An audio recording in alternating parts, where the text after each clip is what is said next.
সঙ্গে স্বনির্ভরতা, that is self reliance. তোমরা বলো স্বনির্ভর হতে চাই, স্বনির্ভর হতে চাই বলতে কোন জায়গায় ফোকাস করি?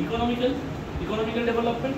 তো সরকারি তিনটে জিনিসকে ফোকাস করি, কি এগ্রিকালচারাল আর ইন্ডাস্ট্রিকে ডেভেলপমেন্টটা হয়েছে ওটাকে ধরে রাখা, আর 2 নম্বর হচ্ছে স্বনির্ভরতা, সেলফ রিলায়েন্স। থার্ড মডেল যেটা আমরা এই পয়েন্টটা বলি, ফার্স্ট মডেলের সেকেন্ড মডেলের কি নাম? প্রশান্তচন্দ্র মডেল। থার্ড মডেলের নাম হচ্ছে Gadgil plan, doctor D.R. Gadgil. ঠিক আছে, এই গাডগিল এই মডেলটাকে তৈরি করেছে। ঠিক আছে, D.Y. গাডগিল অ্যাকচুয়ালি এটাকে বলে।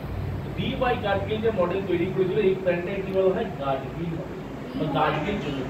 D.R. গাডগিল। ঠিক আছে, তো D.R. গাডগিল এই মডেলটাকে তৈরি করেছে, এটাকে বলা হয় গাডগিল মডেল। এই যে গাডগিল মডেলের কথা বলছি, গাডগিল মডেল কি করতো? গাডগিল মডেলের মেইন ফোকাস ছিল হচ্ছে যাতে ইকোনমিক্যালি, যাতে যে কোনো দেশ বা রাজ্য বা মানুষ ইকোনমিক্যালি সেলফ সাফিসিয়েন্ট হতে পারে। তার জন্য কি করা উচিত? পার ক্যাপিটা ইনকাম বা মাথা পিছু আয়কে বাড়াতে হবে এবং নতুন কাজের সুযোগ সৃষ্টি করতে হবে। নতুন কাজের যখন সুযোগ সৃষ্টি করবে তখন কি দেখা গেল যে ভারতে আস্তে আস্তে নতুন কাজের সুযোগ তো সৃষ্টি হলো, কিন্তু পুরোটা ড্যামেজ হয়ে গেল। কেন?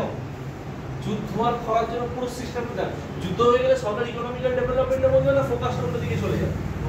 এটা ঠিক সিমিলার, সরকারের কি হলো? ফোকাস জায়গা। তার মানে কি? থার্ড কেন ম্যাসিভ পরিমাণ থার্ডের টার্গেট কত ছিল? আমরা দেখেছি থার্ডের টার্গেট ছিল হচ্ছে 5.6% অ্যাচিভ করতে হয়েছে 2.84% বা 2.8%। তার মানে ড্রাস্টিক্যালি ফেলিওর হয়ে গেছে।